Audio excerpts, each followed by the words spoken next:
Well, let's bring in the front bench to talk about that.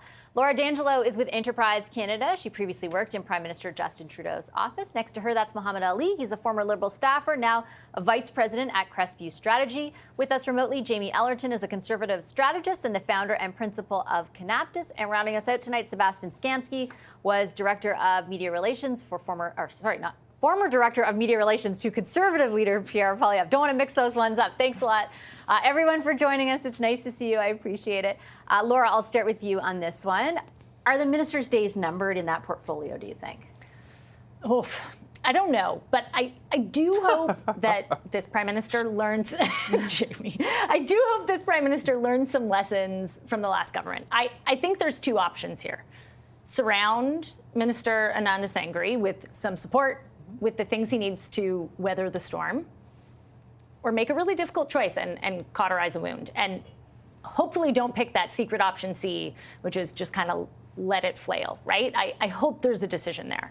I do think, though, we also have to question where all of the leaks of this video are coming from, because it's very specific snippets. We don't have all context. We don't have all conversations. I'm sure the minister would say he made a mistake. He clearly made a mistake. But I think we have to ask some of those questions as well, because this is a program that, gun control has been an election issue for the last 3 elections. The Liberals have won the last 3 elections. There is clearly support for changes in gun control and buyback programs. 4 out of 5 parties are supportive of them. So we do also have to look at both sides of that. So I listened to the whole audio. I think you're right. We do. I think two things are important to consider. I did, Jamie, listen to the whole audio. I don't think the comments have necessarily been taken out of context. I think it's in the broader scheme of a 20-minute conversation, but there are certainly things in the midst of that conversation which may lead you to the conclusion that the minister does not think it was the best path to pursue. And obviously he has his reasons, as he defended them on this program last night. I do think it's true that you have to take into account that it's coming from, leaked originally from people who don't want to see this program go ahead. But that doesn't necessarily mean that those comments are not going to form the perception of how valuable this minister thinks the program is. Yeah, I think kind of picking up on the question you asked, Laura, I do think this minister's days are numbered. The only actual debate is, will he be kind of like drag kicking and screaming into maybe a fall shuffle before the end of this fall session, or is it going to be more immediate because his credibility is just completely shot? This is a minister that's already in hot water for his dealings in public security and having to recuse himself in oversight for a terrorist organization. And he's now clearly offside, not just with the policy, but with the entire, frankly, Liberal Party political machine. Laura just hit the nail right on the head. This has been a very political issue, and the Liberals, quite frankly, have used it quite successfully for their own political benefit. And so the idea that you have a minister in charge of this program who essentially is now saying it's actually not worth the paper it's written on, it's effectively a boondoggle in creation, he would do it differently because it's not going to have its effect, and is essentially throwing law enforcement agencies across the country under the table and saying they're not even capable of implementing it. I don't know how this man can continue to be the public safety minister on the merits of the debate itself, but because of the consequences for the Liberal Party coalition, he's essentially a dead man walking.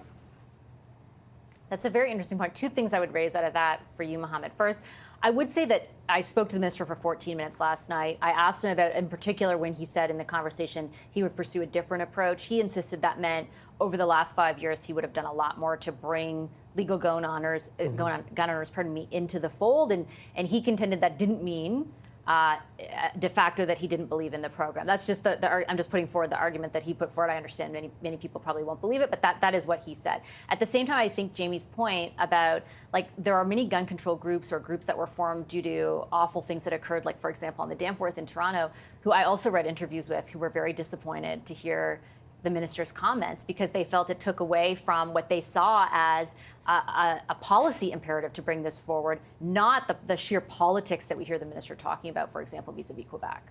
Yeah, look, I think in that leaked audio for the minister, he's having an informal conversation. I think he was speaking to someone that clearly did not agree with the policy, and he was trying to find some way.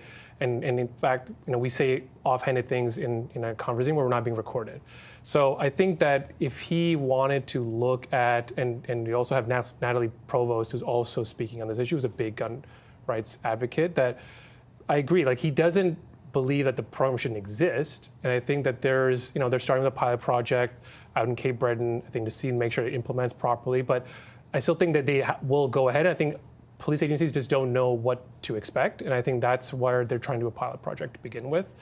And I think the implementation. Not sure I buy that, but well, I think there's I think 5 years. Yeah. Yeah, but I think there's merit to like the individual side of it, because they started with the businesses first, and this is for the individuals. I think there's a different sort of context for them to deal with. It's tricky, and the minister, I think, has an embarrassing moment of how he spoke about it. But I think this is a policy that the government ran on in the election.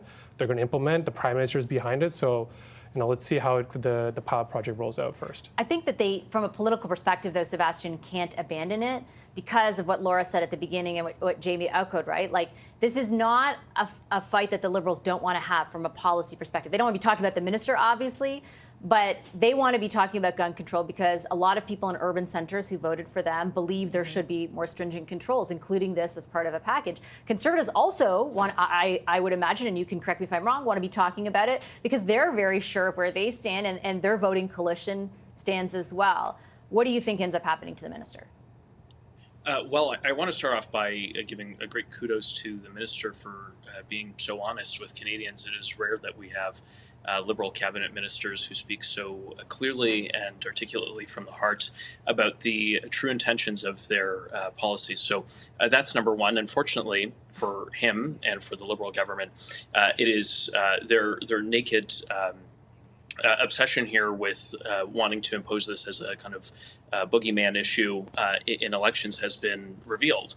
If you were a writer for Veep, you really couldn't have even scripted something so magical to put in the show because it would be so unbelievable.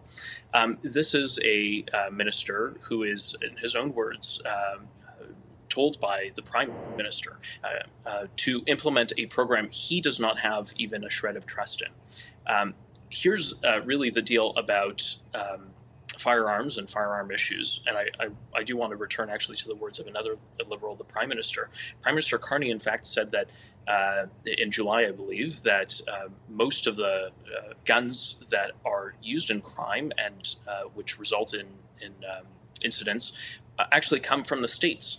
So why are we spending $750 million potentially on something that the government now admits so plainly will not work and has been really botched from the beginning? I think the real gun control issue is the issue at the border. And the Liberals continue to seem disinterested in actually tackling that. That $750 million, instead of being used for a program that, again, no one thinks will work, including the minister, could have been used actually to, I don't know, hire thousands of RCMP officers or port scanners or any other number of beefing up law enforcement measures. So that's just on the program itself. And let's not forget, this is also the minister overseeing one of the most outrageous crime increasings that we have seen of late, where violent crime has skyrocketed over 50%, where you have things like extortion, which have gone up 330% since the Liberals came into power. That's not an issue with the decimal space. That is just the number. Instead of focusing on the real matters like fixing the bail system, which they broke, they're clearly pursuing something for political gain, and I clearly it will not be working, as the minister said.